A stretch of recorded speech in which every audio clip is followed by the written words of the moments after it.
I would really like to stand on the protocols that were observed, if the protocols observed.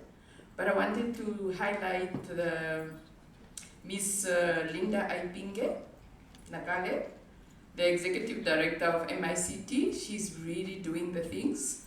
The Miss Emilia Nikemba, the CEO of CREN, we are feeling the impact.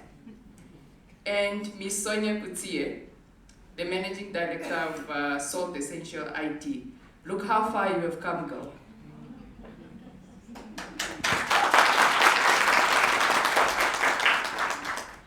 Distinguished guests, colleagues, partners, and extraordinary women leaders in this room. Good morning. Good morning. No. Was the coffee too weak? Was the coffee not strong enough? Good morning. Good morning. Okay. It's my absolute honor to give these opening remarks for this third edition. And I really point out the third because when the first one came out, it was really small. And then last year happened, it became bigger. And look at the number of sponsors we even have on the board this year. Wow. Of the Namibian Women Entrepreneurs and Executives in Tech Summit of 2026, proudly held under the theme She Builds and Namibia Thrives. This theme really captures a simple yet a powerful reality. When women are empowered to build ideas, enterprises, systems, communities, the impact extends far beyond individuals. Now, we are not saying when the man builds, it doesn't happen, but nature is what nature is. It really does extend far beyond individuals. The entire organization strengthens, the economies expands, and nations are built and move forward. We are privileged to live in a time where technology has proved itself. Technology is one of the most powerful enablers of our time. It shapes how we work, how we lead, how we deliver value to society. Yet technology only reaches its full potential when it's shaped by the diverse minds, inclusive leadership, and bold voices. And this is why gatherings like this are essential. A space where we can build each other up, so we can help others and the whole nation rise. We're gonna hear success stories, but most importantly, and this is what I want all of us to concentrate on, let us concentrate on the possibility of what we can accomplish together. We will hear from those who are walking the journey, but we need to make connections that will help us turn the ideas that live in our heads into action.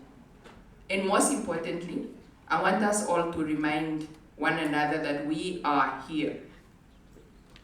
And we don't need permission to lead. Not in tech and not in any other industry. We belong here, and we are equipped with the necessary competencies and vision, and are ready to create the impact that will build this beautiful nation of ours.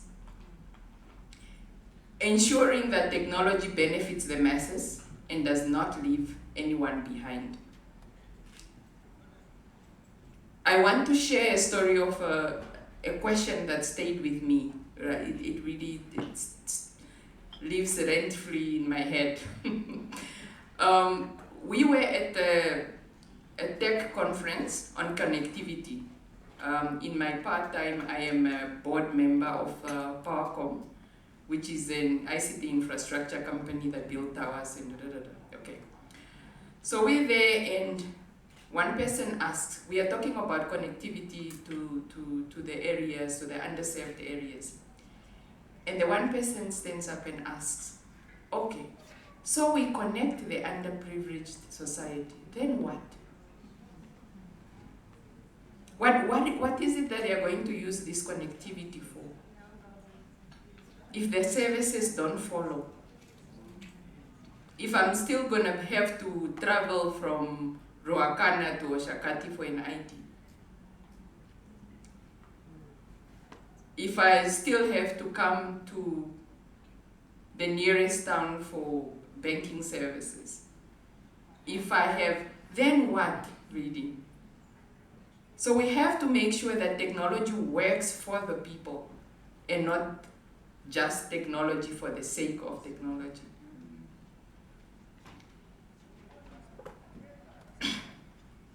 We will hear from accomplished women, and I'm really, really excited for this, who are redefining leadership across sectors, both in private and in public sector. I would like their experience to inspire us to think bigger, to act bolder, and to really lift others as we rise. I'm from an era where a tech gathering would have at least only 2 of us at max. But it's so beautiful to see now that table flipping.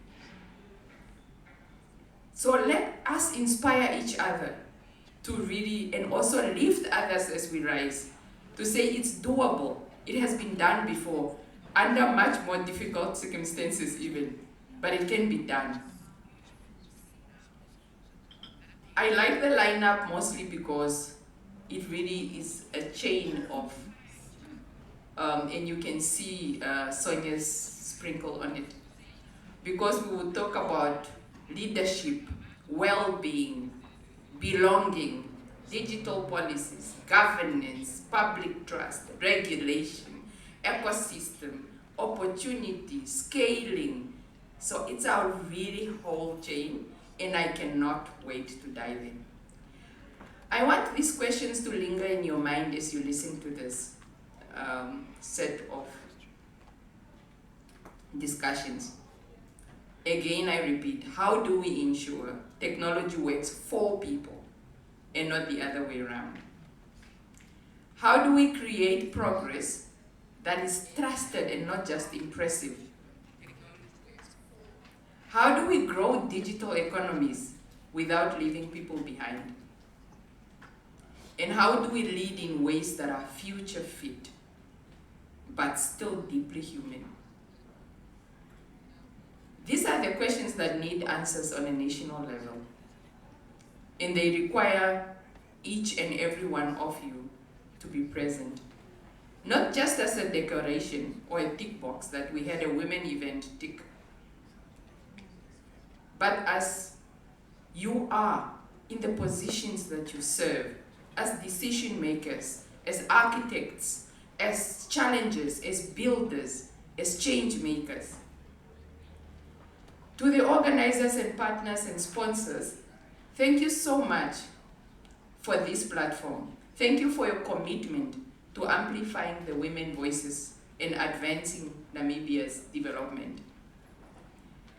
To every woman in this room, may today really reaffirm that your contribution matters.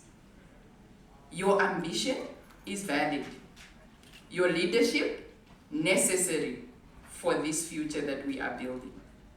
I ask you hence to lean in, to be intentional about the interactions that you're making this morning, to share perspectives and to have empowering conversations, and let's make Namibia thrive. I thank you.